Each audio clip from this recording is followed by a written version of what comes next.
akan membentangkan tentang tajuk komunikasi di dalam Polis Diraja Malaysia.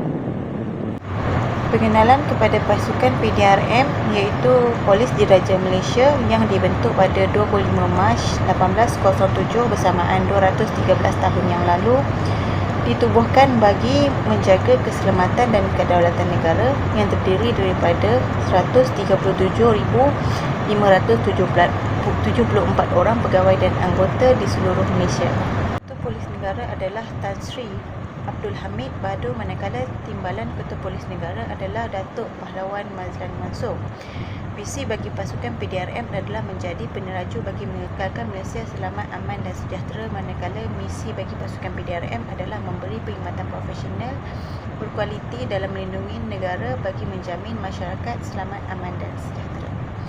Organisasi PDRM terdiri daripada Jabatan Pengurusan, Jabatan Jenayah Narkotik, Jabatan Jenayah Komersial, Jabatan Integriti dan Pematuhan Standard, Jabatan Pencegahan Jenayah dan Masyarakat, Keselamatan dan Komuniti dan Jabatan Trafik. Seterusnya adalah komunikasi organisasi. Komunikasi dianggap sebagai jentera penggerak. Melalui komunikasi, seseorang boleh disatukan dalam kumpulan kerja. Kejayaan sesebuah organisasi amat bergantung kepada komunikasi yang digunakan. Komunikasi berlaku dalam lingkungan sistem terbuka yang kompleks dan ia mempengaruhi serta dipengaruhi oleh persekitaran. Dasar hubungan manusia dalam organisasi merupakan kaedah bagi mewujudkan kerjasama yang baik, oleh kerana setiap anggota tersebut mempunyai harapan dan kepentingan yang berbeza dan bersifat ingin bersaing di antara satu sama lain.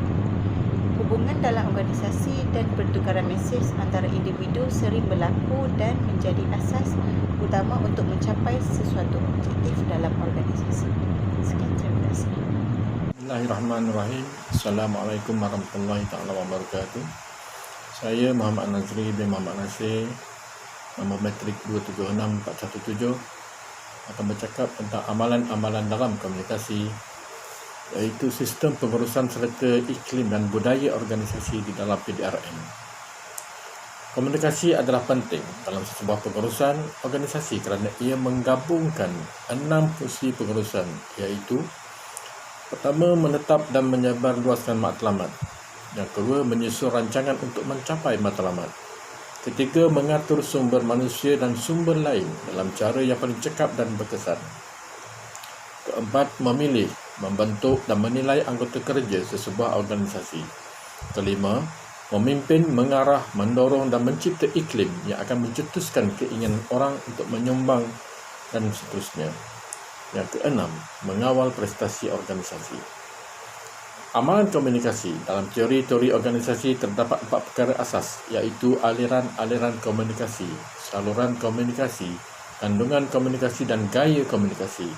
Ini bertepatan dengan Izzioni 1964 yang menyatakan bahawa sesebuah organisasi sebagai satu unit sosial atau sekelompok manusia yang melaksanakan kerja bagi tujuan mencapai matlamat penubuhannya. Seterusnya adalah jaringan komunikasi dan membuat keputusan dalam organisasi PDRM. Jaringan adalah sistem komunikasi yang menghubungkan pengirim dan penerima yang ditentukan oleh struktur aliran informasi formal atau tidak formal, di mana keduanya memiliki fungsi masing-masing untuk tujuan bersama. Jaringan komunikasi yang diamalkan dalam sesebuah organisasi iaitu dalam bentuk rantaian, roda dan semua saluran. Komunikasi yang berlangsung secara baik dapat memastikan keputusan yang dibuat memberi impak yang positif, seterusnya dapat mencapai visi, misi dan tujuan sesebuah organisasi. Itulah menurut pendapat Gilbert dan tahun 2009. Sekian daripada saya. Terima kasih.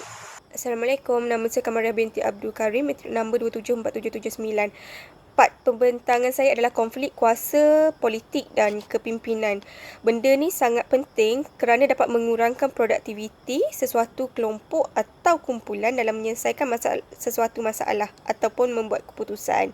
Konflik dalam kumpulan ni berlaku bila mana ahli antara kumpulan saling bergantung harap antara satu sama lain.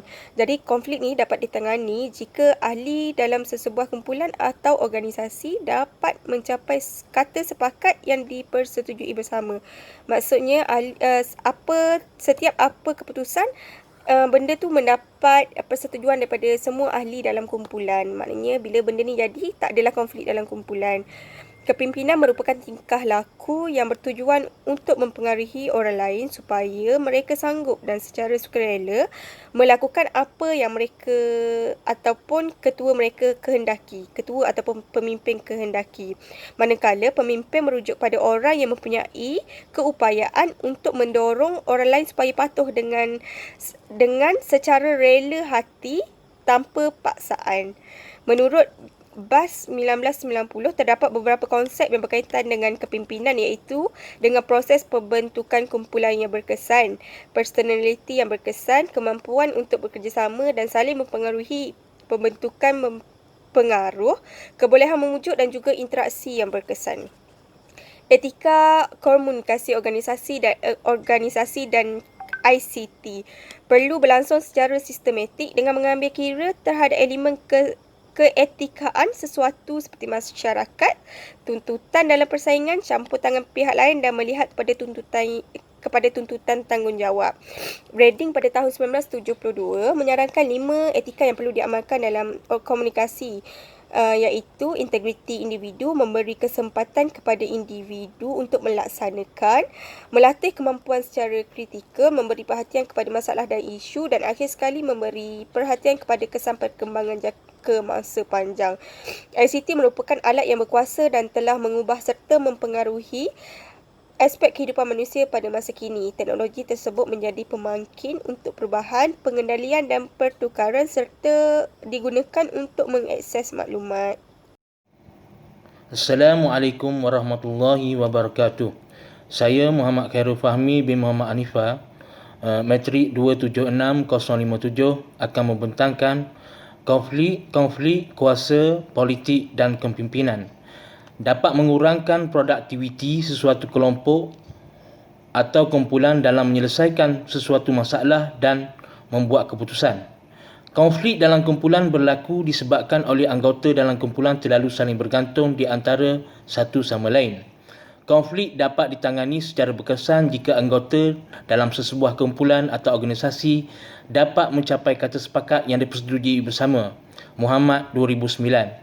Kepimpinan merupakan tingkah laku yang bertujuan untuk mempengaruhi orang lain supaya mereka sanggup dan secara sukarela melakukan apa yang dikehendaki oleh orang yang memimpin. Manakala pemimpin merujuk kepada orang yang mempunyai keupayaan untuk mendorong orang lain supaya patuh dengan secara rela hati, iaitu tanpa tekanan paksaan. Abdullah dan Ainun 2006. Menurut BAS 1990, terdapat beberapa konsep yang berkaitan dengan kepimpinan, iaitu dengan proses pembentukan kumpulan berkenaan, personaliti berkesan, kemampuan untuk bekerjasama dan saling mempengaruhi, pembentukan pengaruh, kebolehan memujuk dan juga interaksi yang berkesan. Seterusnya, etika komunikasi organisasi dan teknologi maklumat serta komputer ICT perlu berlangsung secara sistematik dengan mengambil kira terhadap elemen keetikaan situasi seperti masyarakat, tuntutan dalam persaingan, campur tangan pihak lain dan melihat kepada tuntutan tanggungjawab. Reading 1972 menyarankan 5 etika yang perlu diamalkan dalam komunikasi organisasi, iaitu dengan menghargai integriti individu, memberi kesempatan kepada individu untuk melaksanakan, melatih kemampuan secara kritikal, memberi perhatian kepada masalah dan isu, dan akhir sekali memberi perhatian kepada kesan perkembangan pada jangka panjang. Teknologi maklumat dan komunikasi ICT merupakan alat yang berkuasa dan telah mengubah serta mempengaruhi setiap aspek kehidupan manusia pada masa kini. Swati Desai, 2010. Teknologi tersebut menjadi pemangkin untuk perubahan, pengendalian dan pertukaran serta mengakses maklumat. Fiseha, 2011. Sekian, terima kasih. Assalamualaikum dan salam sejahtera. Terlebih dahulu saya perkenalkan diri saya Muhammad Samsuhari bin Muhammad Nasir, nombor metrik 276325. Okey. Kesimpulan yang saya boleh buat daripada tugas saya ini ialah komunikasi merupakan proses perkongsian maklumat atau mesej yang penting dalam organisasi. Sesebuah organisasi tidak dapat berjalan dengan lancar sekiranya proses komunikasi dalaman tidak dilaksanakan dengan baik dan sistematik. Ia bukan sahaja memberi kesan kepada ketidakpuasan hati pekerja, malah pekerja hanya datang ke tempat kerja untuk memenuhi tuntutan kerja yang mencari rezeki tanpa merasa kepunyaan terhadap organisasi dan bekerja untuk sesama mencapai matlamat organisasi.